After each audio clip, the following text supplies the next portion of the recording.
We're recording this webinar so that we can send it to you afterwards, and we're just going to wait a couple more minutes to get started. There we are. All right. Good morning, everyone. Hopefully you can hear me okay. Welcome to all of our attendees. Please know if you have any questions or issues. Yes, you should all be muted. And yep, if you have any technical difficulties, feel free to pop it in the chat. There'll be quite a few of us monitoring it, so we'll be able to help. My name is Jill Henck. I am the Clean Energy Program Director at ANCA, which is the Adirondack North Country Association. We're based in Saranac Lake, and we cover the 7 northernmost counties in New York State. Today, we're going to be talking about the Clean Energy Communities Program. Most of you are probably familiar with this program. There was a recent revision, and we are going to talk about all of the opportunities that your municipalities have to participate. Our presentation overview. So we've allotted 90 minutes for this presentation today. We will likely take about 45 minutes with content, and then we're going to take questions. So if you have a question throughout, pop it in the chat. We might answer it during the presentation, or we might save it for the end if we think it will spur some interesting conversation.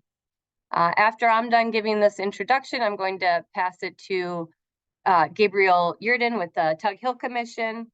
And then we're going to do an overview of the program, generally how the program works and how your municipality can participate. We'll talk about current grants available and their award amounts. We'll talk about how you can utilize those grants, what kind of projects you can do. We'll talk about the high impact actions that a municipality needs to complete in order to be eligible for the grants. And then we have the Village of Pulaski Mayor Jan Tai with us to talk about their experience with the Clean Energy Communities Program. And then, like I said, we'll have a question and answer session. So I'm just going to give a general overview of the speakers who are going to be presenting, and then that's probably all you'll hear from me for the rest of the presentation. Starting with Gabriel Yurden, who's been a project specialist at the Tug Hill Commission since 2022. Prior to that, he worked as an eDNA technician for Slilo Prism and as an environmental scientist contracted with the EPA's Superfund program in New England. He has a BS in environmental studies and biology from Tufts, and in his free time, he enjoys traveling, downhill and water skiing, hiking, and spending time with his border collies, sheep, and other farm animals. Samantha Francisco works with local municipalities in completing high impact actions through the CEC program. She leads the Keep Mohawk Valley Beautiful and other upcycling initiatives.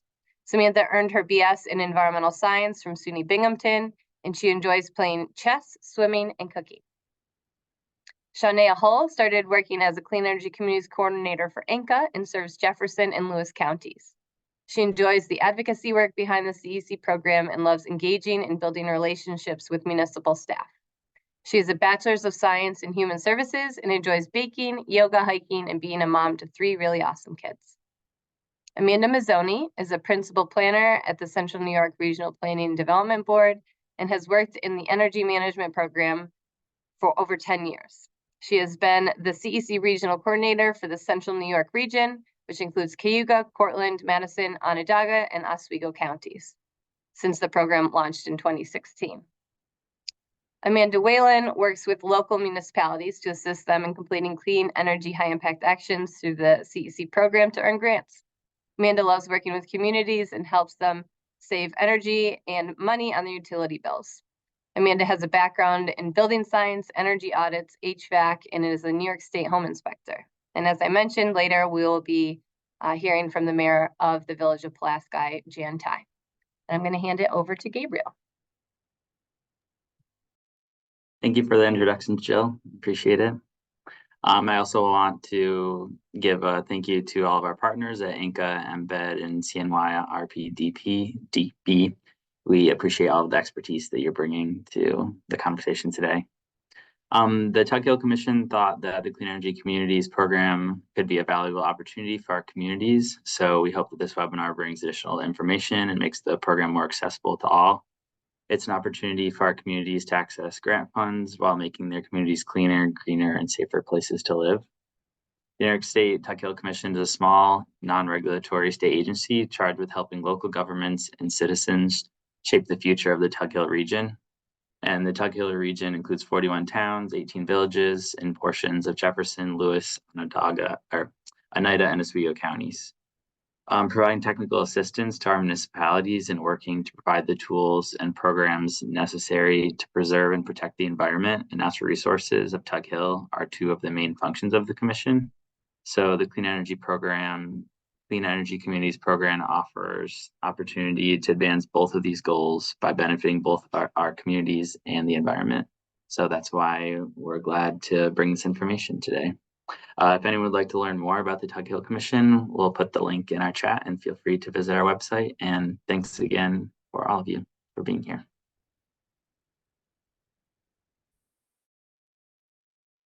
Hello, my name is Samantha. Thank you, Gabriel. Welcome everybody to the webinar. I'm going to kick us off with just a brief overview of what the Clean Energy Communities program is, and then we'll get into the weeds of how you can participate. So the Clean Energy Communities program was started by NYSERDA as a way to provide kind of a roadmap for how municipalities can implement different clean energy projects. So it's kind of designed as a guide and to give you ideas about what you might be able to do to reduce your energy usage and increase the energy efficiency of your municipality. The really good news about this program, and part of why we're putting this webinar on for you today, is that in December, we had a revamp of the program. And what that means for you is there is additional funding opportunities. So all of the funding opportunities have gone up quite substantially. So this is a great time to get involved with the program or kind of revisit the program if you've put it on the back burner for the last couple of years. So we're really excited to tell you guys about all the different funding opportunities that you have through this program now. And we're going to be throwing a lot of information at you. It might seem a little bit overwhelming, but I just want to highlight that most of us that are on this panel are clean energy community coordinators, and we're here to help you. So don't feel overwhelmed. If you have questions at any point in the process with participating, you can always reach out to us and we can answer your questions, help you implement all of these projects. So we really just want to get you guys funding for your towns and villages and cities. So how do you participate in this program? It's basically a point-based program, and it goes by you completing certain actions. So there are multiple different actions that you can take, and you can choose whichever ones work best for your municipality. So you don't have to do all of them. You don't have to go in a particular order. It's just really whatever your priorities are, whatever actions fit best with your specific situation. As you complete actions, you'll submit those into a portal. And once they get approved, you're accruing points towards the program, and you can also access different grant funding. So there are two different types of grants. I think that's the next slide. So there's two pathways to get this funding. There's designation grants, which are awarded based on the points that you're accumulating through different actions that you're implementing.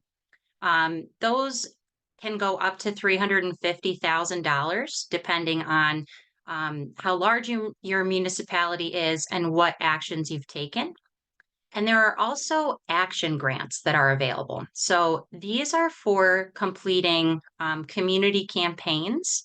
And we're going to get more into the different types of campaigns later on in the presentation. But essentially, the village, the municipality opens a campaign, and the residents are implementing different clean energy upgrades on their end.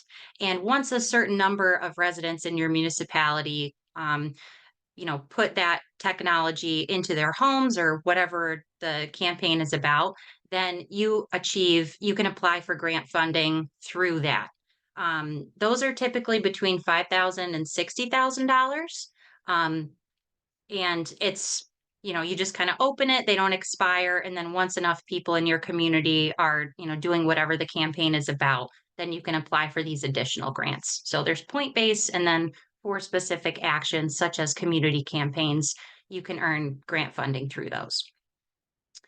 So this is just kind of a breakdown of how the designation grants look. So these are the point-based ones based on how many actions you're implementing. And this is the new funding structure. So until October 1st of 2024, we have this elevated funding that's available. And we would love ideally to get all of this money out to all of you before that time. So this is a perfect time to get involved, and time is of the essence. Because after that, the funding is not going to go away, but the funding structure is going to go down a little bit. So you can see, especially with the 4 and 5-star point structures, that's where you're seeing a lot of the cutbacks. So it's not going away, but we'd rather have you get the most possible. There are additional opportunities for earning extra money, and this is through a disadvantaged community bonus grant. So essentially what this does is if you implement a project in a disadvantaged community tract within your municipality, you can get 50% more funding for that project. So it's bonus money and it depends on geographically where the projects are going to be implemented. If you're not sure what part of your municipality is in a disadvantaged community, there are maps available online where you can kind of track that out. If you're not sure how to use these maps, the coordinators would be happy to help you with that and pinpoint where you might get the most bang for your buck in your municipality by putting a project in that area. So the grant funding can be used for a lot of different project types. And the really nice thing about a lot of these grants is they're no match, no contract grants, which is a great thing to hear in the grant world. So any project that you're doing up to $30,000 does not require a contract if they are one of these pre-approved types. Luckily, these are usually the most common things that municipalities would want to use funding for anyway. So think things like solar arrays, electric vehicles, charging stations, different efficient heating systems, building upgrades, electric landscaping equipment. And if you're not sure, what project would make the most sense, we'll be Buzz Lightyear in this picture, and we will help you try to pinpoint what might make the most sense for your community to avoid having to have a contract. But if you have a really specific project that relates to clean energy but isn't one of the pre-approved types, you can certainly use the funding for that as well. It just would require a contract with NYSERDA. And again, the coordinators can help you navigate all of that if you have questions or you experience any hiccups with those different types of projects. So there's lots of opportunities, and I'm going to pass it off to Shawnea to kind of go through what are some of the actions that you can implement. Thank you, Samantha. Happy Leap Day, everybody. As we take a deeper look at what the high impact actions are through this program, this is kind of a good time for you guys to start thinking about actions your community may have already completed or what you feel would be an achievable action. As you complete high impact actions, they all hold a value of themselves and are all elective measures to benefit your community. Nobody is mandating these actions for you to complete, and they should really be selected for you to engage with that have the most relevance to the needs of your community and that are within your capacity for participation. So benchmarking is a practice basically creating a baseline to keep track of municipal energy use and to see where there may be an opportunity for cost savings. This action is completed by adopting the resolution and then inputting energy use data into the Energy Star portfolio manager. Myself and pretty much all the other coordinators available in the program help with the majority of the requirements of this action, especially the data entry. This will earn your municipality 300 points and also a free energy study of a building of your choice that will help you identify the greatest opportunity for energy efficiency and cost savings for that building. So this is an action that is free to complete and also helps quantify other projects. So a lot of the actions we'll be going through may require benchmarking, so passing the resolution is a great way to get started and help speed up the process for other actions.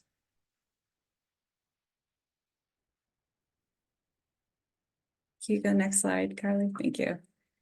So Build Ready. So NYSERDA is partnering with local communities to identify and advance underutilized land for renewable energy projects with the Build Ready program. So renewable energy products not only provide a source of energy that is environmentally sustainable, but they also have the potential to generate new revenue, create local jobs, and transform previously underutilized spaces. So some examples of underutilized land can include like abandoned commercial sites, brownfields, landfills, former commercial or industrial sites, and definitely underutilized parking lots. Communities will earn credit for site nomination, which can be a fairly simple process to do. And again, this is at no cost to municipalities. And this site nomination action will earn you 100 points. So I've added a link for more information on next steps for site selection, which goes into more detail about the process of Build Ready that you guys can take a look at if you want to learn any more information about that. Any of those actions need to be completed after December 13th, 2023 to earn credit for that. So municipalities can receive points in the CEC program by subscribing municipal accounts to clean community distributed generation projects, so solar, hydro, or wind projects. Municipalities may subscribe to one or more CDG products to receive utility bill discounts. This saves money for the municipality and also earns 300 points for that subscription. Renewable energy certificates are an initiative that represents the energy generated by renewable energy sources. So purchasing RECs represent the clean energy attributes of renewable electricity, and municipalities can purchase RECs along with their electricity and earn 700 points for this submission.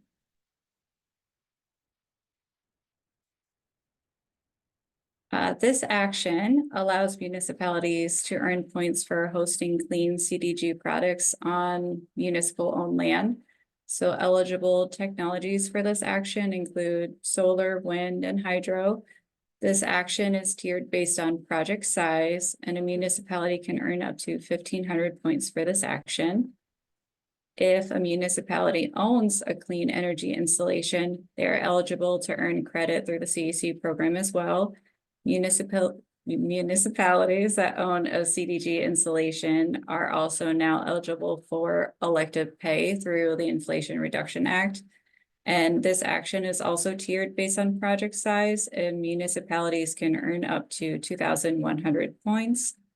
Municipalities that host or own a clean energy installation that started producing electricity on or after January 26, 2021 will be eligible for this action. Date of completion is when energy installations started generating electricity. Clean energy upgrades. So these are energy efficiency and renewable energy projects that are completed within municipal buildings and municipal-owned facilities. So local governments that achieve a 10 to 20% reduction in the greenhouse gas emissions through energy efficiency upgrades are eligible for this action. Municipalities must submit documentation that demonstrates a minimum percent reduction in emissions for all municipally owned or occupied buildings that are 1,000 square feet or larger. And then again, just keep in mind these look back dates. So upgrades must have been completed after August 1st, 2016 to be eligible for that. So some examples of clean energy upgrades. So lighting upgrades, either interior or exterior, like LED lighting upgrades. Some building upgrades, so controls, building management, like thermostats, boiler and chiller plant upgrades, water heaters, heat pumps are a great upgrade.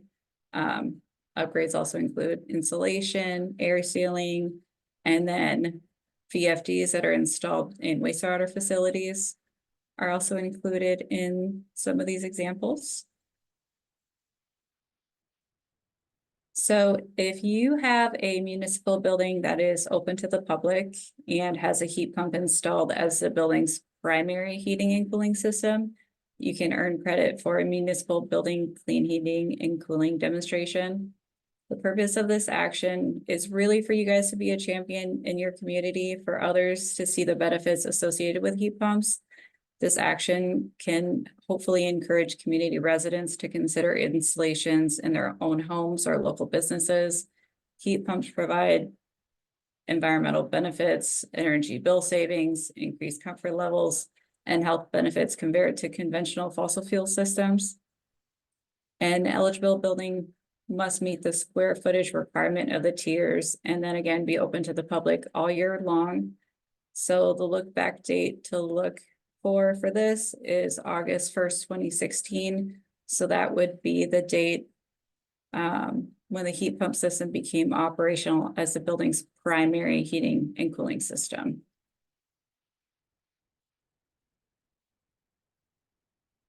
So this action will give municipalities credit for building or retrofitting a municipal building to have zero emissions, with projects again being completed after August 1st, 2016 to earn credit. This action is tiered based on the size of the building, and municipalities can earn up to 1,300 points. And then converting a municipal pool to use heat pump pool heater, or building a new pool using a heat pump pool heater, can be a strategy to reduce emissions and reduce costs. This conversion or new installation must be done after December 13th, 2023 to earn credit for this action, and municipalities can earn 100 points for that one.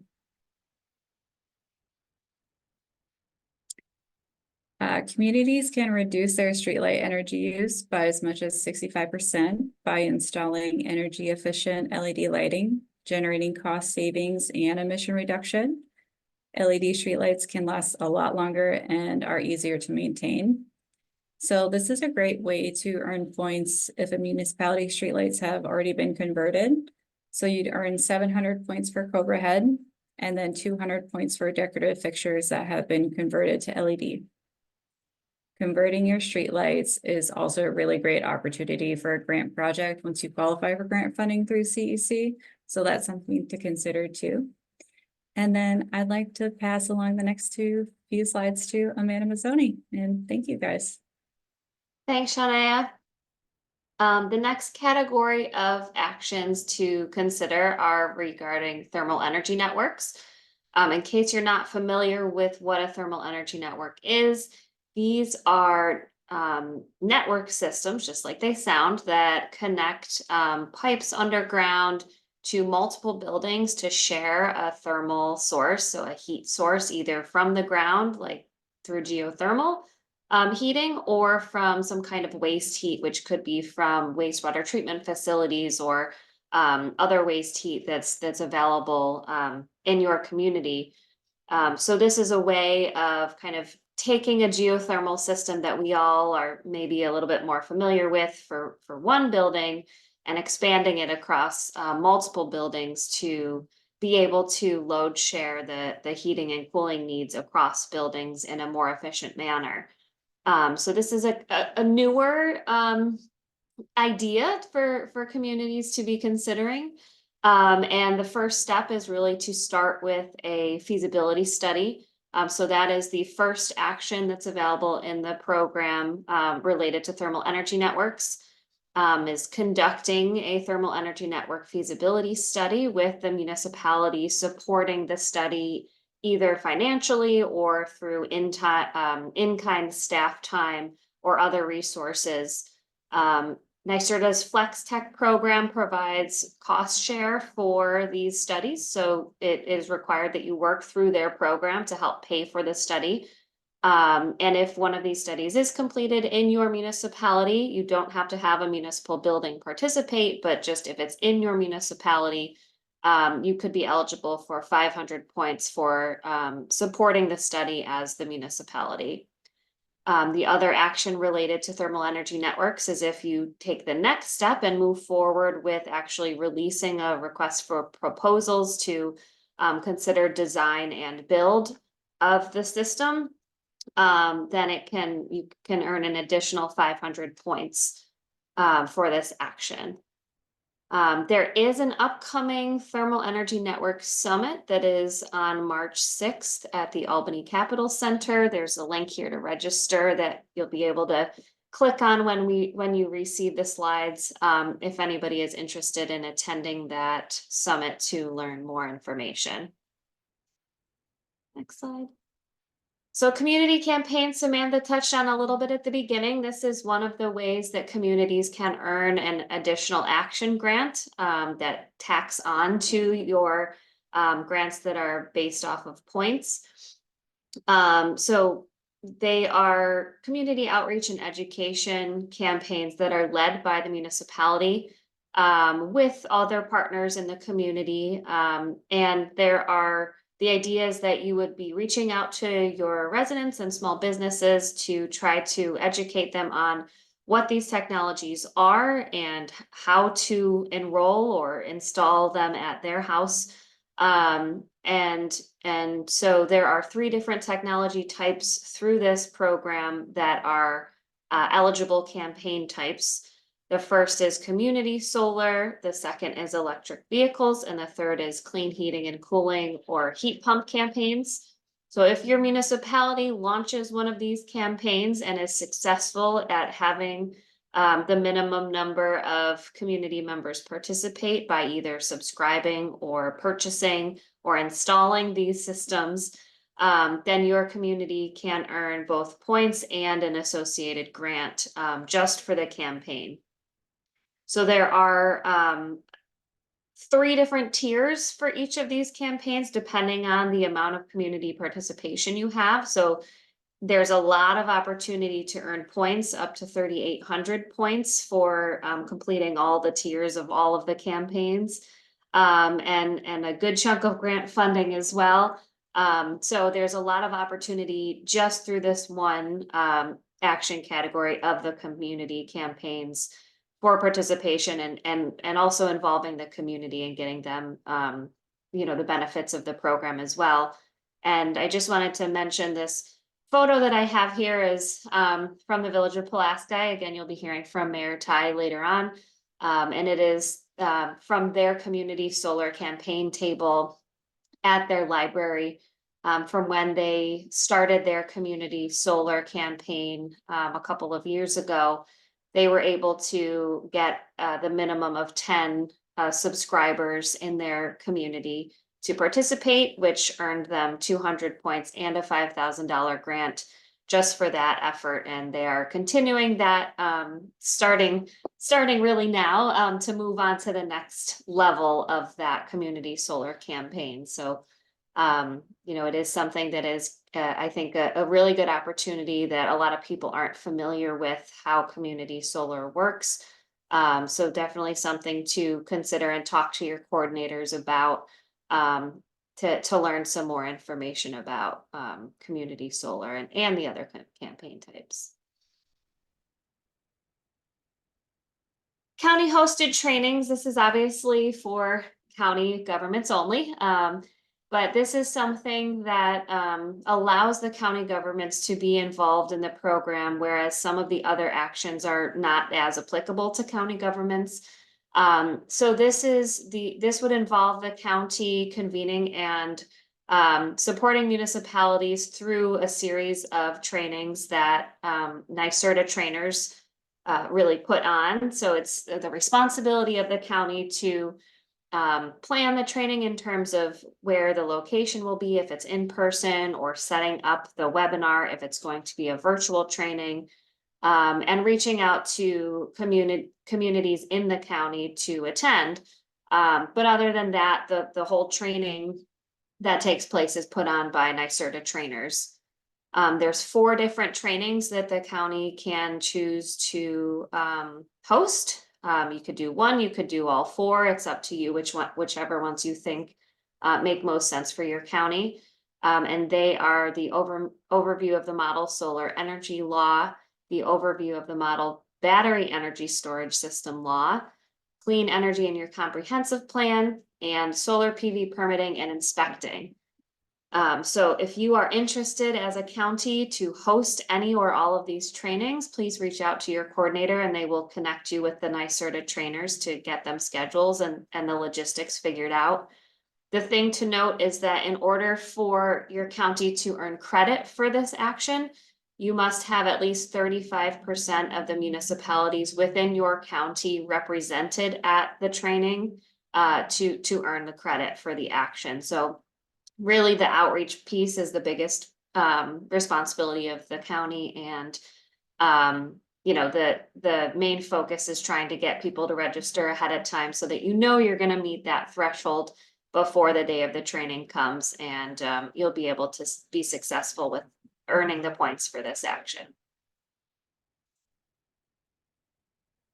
The energy code enforcement training is available to any municipality that enforces the energy code. So this is something that requires your municipal code officials to attend a 1-day training. It includes both residential and commercial New York State Energy Code information. So it's just typically from 8 to 5 with a break for lunch. You know, sometimes there are different timings, but that's usually when the trainings are scheduled.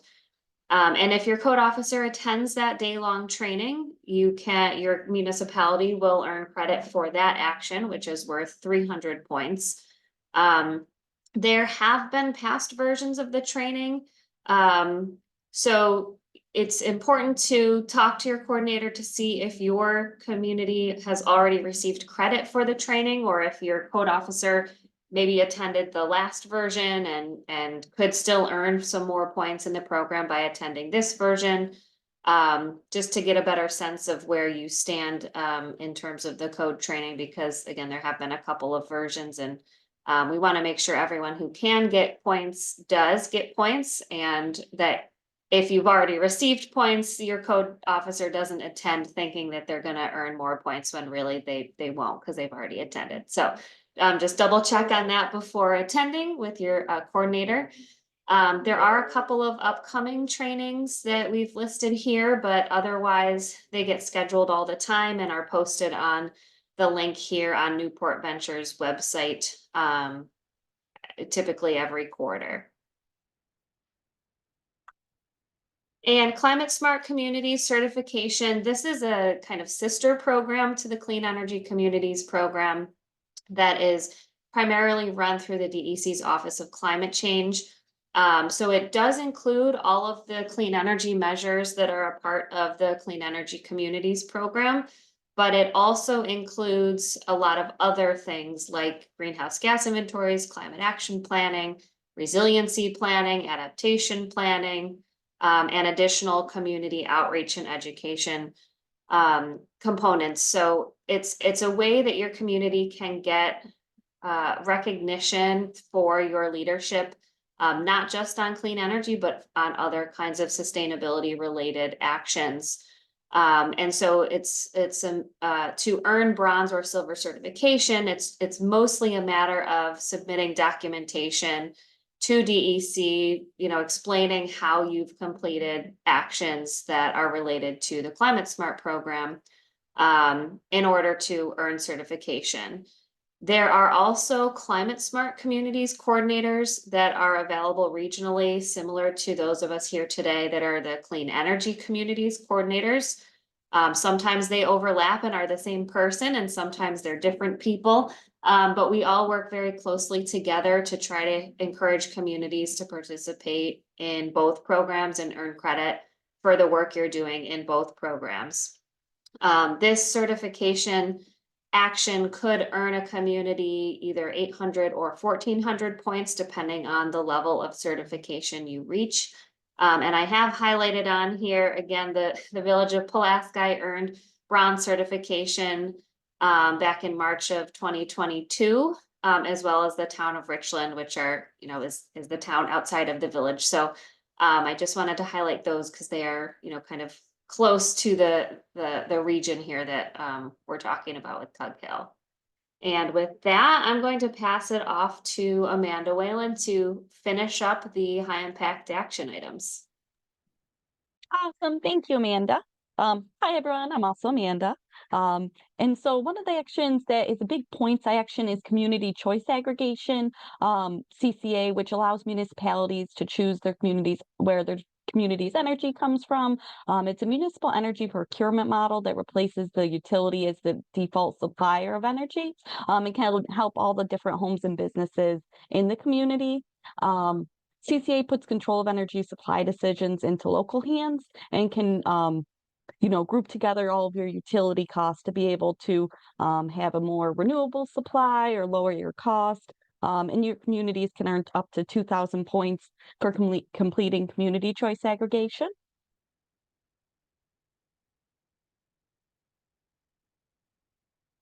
Another opportunity for municipalities to help their residents and businesses is through green financing.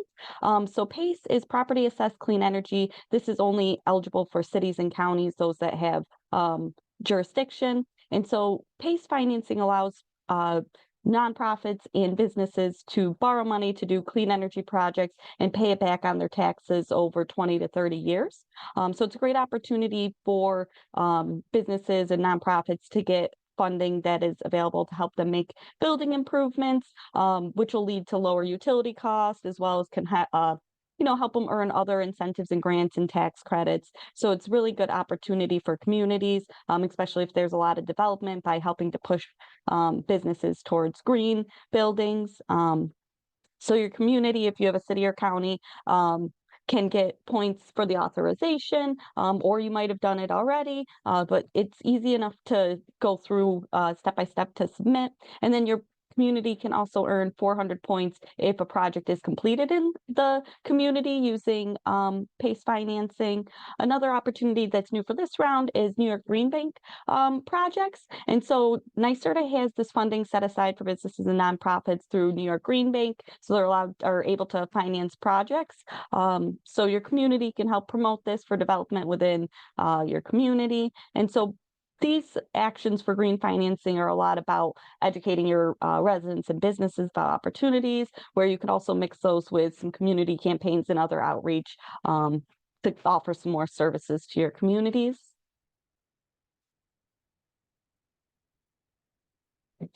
Clean fleets are a fun one because there's a lot of different opportunities and options now for electric vehicles. And electric vehicles do have a lot of benefits like lower maintenance costs, reducing pollution. They're a lot quieter, and they help to prevent pollution and acid rain. So municipalities are more and more switching to these electric vehicles. We've seen a lot of code enforcement vehicles being switched to either like a hybrid or an electric vehicle, because driving around the city all day, they can plug it in overnight and be able to get around and reduce their costs.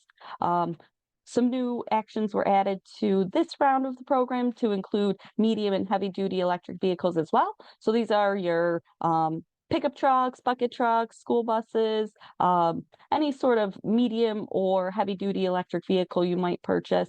And there are other incentives that you can use for these types of vehicles. We have a community that's looking to get electric pickup truck because they just use it to kind of run around, but they're going to be able to use their $50,000 grant to purchase the electric vehicle when otherwise it would have had to come out of their budget.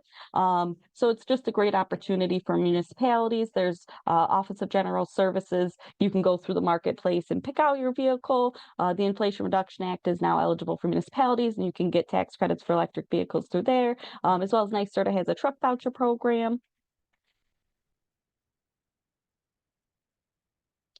And so some other new fun and exciting options are non-road vehicles. So forklifts, snowmobiles, you can purchase these electric units now and earn points for it, and you can use your grant funds for it.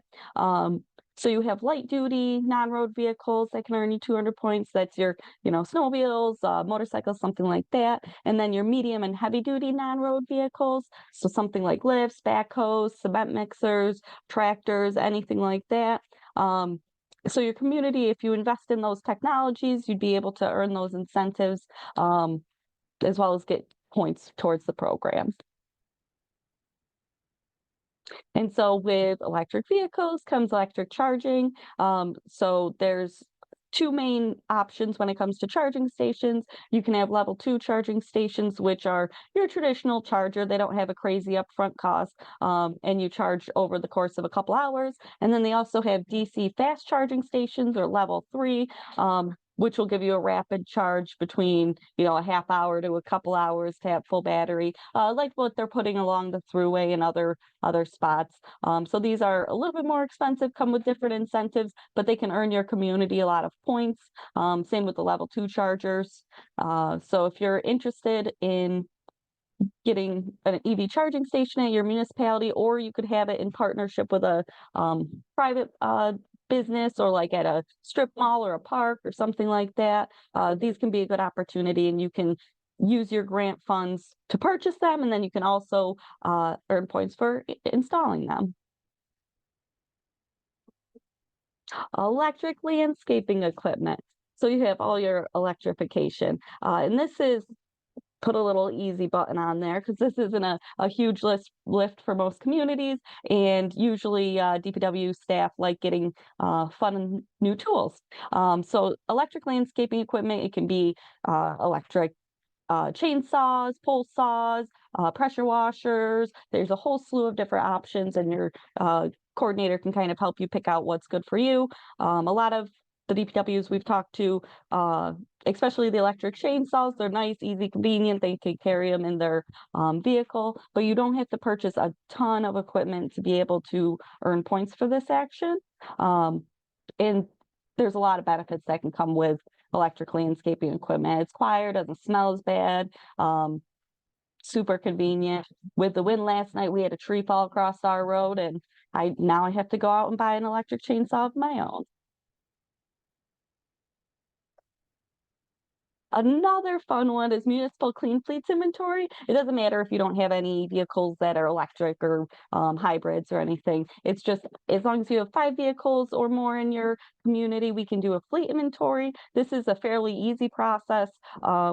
If your municipality uses NYMER or something like that for your insurance, they'll typically give you a report with the VIN numbers, which can then be put in this handy dandy tool to pull up most of the information you need for the inventory. It's also an action in Climate Smart, so if you're pursuing both programs, you can do that. And then also, it's good for a municipality to be able to see what vehicles they have. And, if you're looking at stuff and you're figuring out, our vehicle from 1985 is only getting 3 miles per gallon, and we drive it, X amount of miles a year, it's a good opportunity to think, hey, maybe we will offset this with purchasing an electric vehicle or something like that. The oldest vehicle I've seen in one of our communities so far is from 1930. It is only used for parades, though. So this is an option that I also put the easy button on there because most of your coordinators would be able to help you with this. And I really like it because when I'm looking up the VIN numbers, my 2-year-old son is like, truck, when he sees the picture. So it's fun for that too. And then with that, I'll pass it back over to Amanda and have her introduce. Yeah, thanks, Amanda. So I'm just gonna give a really brief introduction to Jan Ty. She has been the mayor of the village of Pulaski since 2021. She and the village of Pulaski staff have led the village to become the current clean energy communities leader in the central New York region, with 13 completed actions and 4,000 points in the program, including having earned bronze certification in the Climate Smart Communities program. So they're really our champion in Central New York, and I'm thankful to have the great partnership with Jan, and thankful she's here today to give us a little bit of taste of what their experience has been working through the program so far. So with that, I will let you, Jan, come off mute and give us a little bit of information about how the program's been working for Pulaski. Right. Well, good morning, everyone. I can tell you it started a few years ago. Amanda came to visit our board meeting and introduced, and we started with street lighting. Like I say, that's where we started, where we really were extra encouraged to keep participating is 2 or 3 summers ago, our air conditioning went out in the building. And particularly the library got extremely warm. We were working with a company that wanted to charge us an arm and a leg to just do a study to see if their air conditioning equipment would be appropriate for our building. And so in my conversation with Amanda and working with Amanda, we found out that it was a much better deal for us to repurpose our heating and cooling system with heat pumps. We're on our 3rd winter with heat pumps, and we have had no complaints. So our entire building is heated and cooled with heat pumps. We've also done, in addition to street lights, we've done the lights in our park. We replaced a wastewater treatment plant in one of our pump stations as an action item, and it cut the electricity use at that particular pump station in half. So we have done the car chargers. One thing I'll say about this grant program is, that's been mentioned before, is you don't need a match. And there's tangible results. I mean, so many times you fill out a grant application, you wait and wait and wait, and then you find out you have nothing but nothing in your hand but a few pieces of paper. Where with this grant program, it's not, you're not competing. There's a whole slew of municipalities competing for very few grants. If you do the work and complete the items, there's really tangible results. So, and the other thing that I think is great about this program is when you do get those tangible results and you put in your LED lighting and your efficiency pumps, it's the gift that keeps on giving. It helps you keep your operating costs down for your village. So it's just a wonderful win-win program. Thanks, Jan. I'll just add one more thing if you're all set. Yeah, this just to note, the village is at 4,000 points, so we're now working towards the next grant, which is at 5,000 points, which would earn them $100,000 if we earn those 5,000 points before the October 1st deadline. And because the village is also a disadvantaged community, that means they would earn an additional 50% on their grants moving forward. So that would be actually $150,000 for the village. So, a lot of exciting opportunities for communities that continue to work through the program like the village has. So thanks a lot for joining us today, Jan, and giving us a taste of your experience. Well, thank you. Thanks, everybody. We've made it through the dense part of this webinar. And thanks again for all of our participating partners and all of our attendees who care enough to learn more about how to improve your communities. Thank you for doing the work. So we do have a question in the chat. Feel free to add some more questions in the chat, or you can raise your hand if you just want to talk. Open to having a dialogue as well. But the first question I'm going to give to our panelists is from Taylor McKinney, who asks, would some historic preservation projects included as climate smart actions? And I'm going to assume here that you're talking about clean energy communities actions. When comparing apples to apples, building reuse tends to have fewer environmental impacts than new construction. I wasn't sure if it was explicitly included or excluded, or if it was on a case-by-case basis. Do any of our panelists want to take a stab at this first? Yeah, so I think if I'm understanding the question correctly, you're wondering if you could complete upgrades, energy efficiency upgrades at your buildings that are maybe historic. And the answer is yes. You know, there may be some specific requirements that your community has when upgrading those historic buildings, but if they are able to be upgraded in a way that meets the requirements of this program, either through the Clean Energy Upgrades Action or the Municipal Building Demonstration Actions, then they certainly would count towards those actions in the program, whether they're historic buildings or not. So they definitely can, though.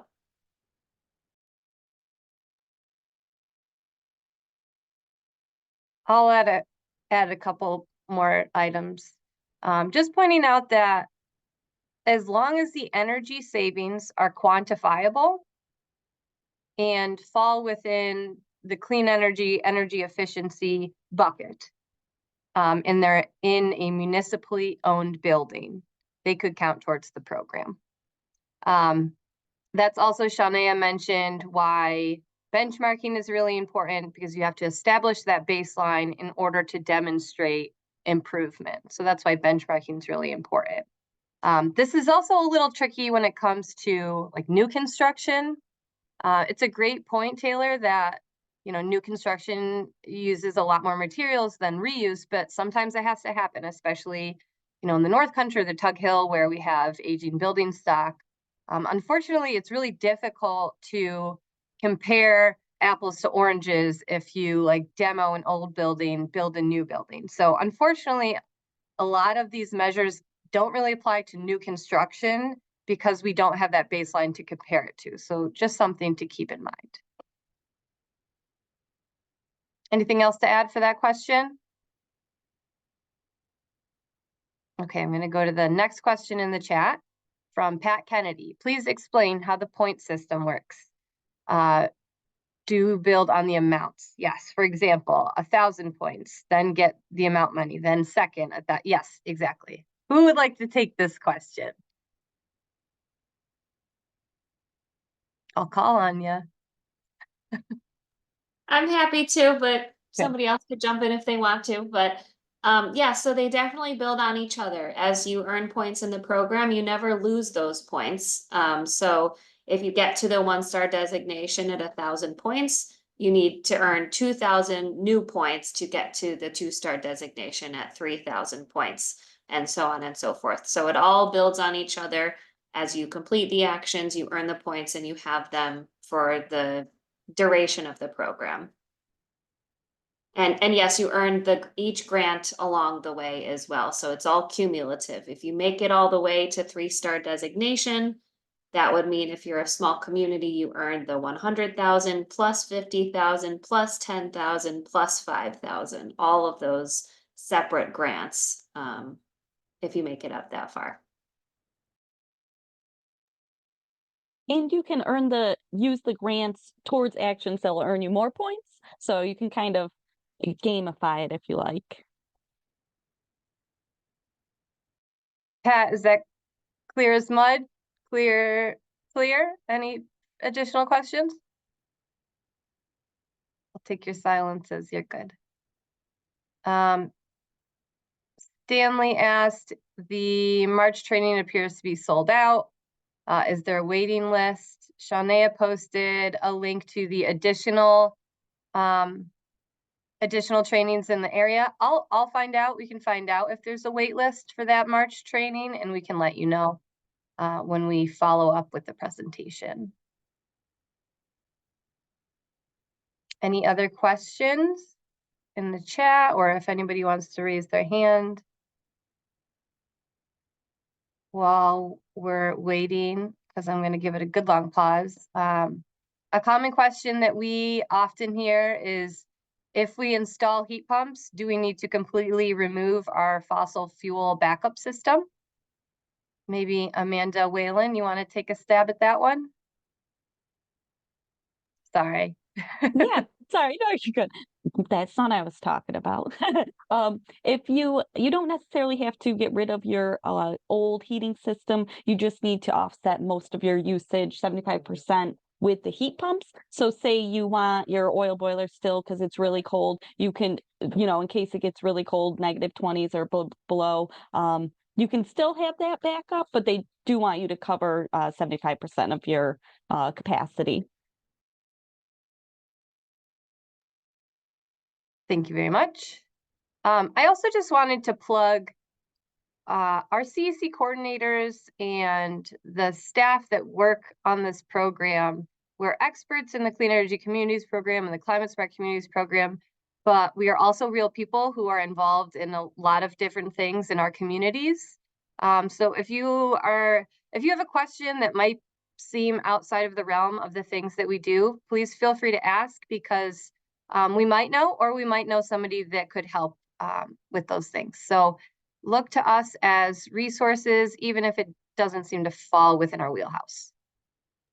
Yeah, and And with- along these lines, for each of these actions, not only can we help your community consider them and know what the requirements are to get credit in this program, but we can help you to find funding to help implement them. So we all are very well aware of the state and utility and federal programs for incentives and grants that can, help with the upfront costs of implementing these programs, in addition to the grants you could earn through this specific program. So, reach out to us for that kind of information as well. Pat asks, is there a handbook explaining this program? We have not a handbook, but a program opportunity notice, or a PON, the guidance document, which I'm sure somebody is working on finding a link for and popping in there it is, Amanda Whalen wins the race. That document is the letter of the law for the Clean Energy Communities Program. So all of the information is in there, whether or not it's understandable depending on the day is up to the person. If you want to take a look and have any questions, please let us know. And just a reminder, this program was revised this past December. So this version of the program is also, 3 months new to all of us. There's a slight learning curve. So if you have questions, please ask us and we will do our best to get the answers for you. And to echo what Jill already said, we can send out these links along with the email recording of the webinar. And then this webinar will also be posted on the Tug Hill Commission website if you need to find out at a later date. Thank you, Gabriel. And thank you to the Tug Hill Commission and Katie Malinowski for giving us this opportunity. I think this has been a very productive use of our time. Last chance for any lingering questions. Thank you, Lisa. Okay. Well, with that, enjoy the day and thank you for your time.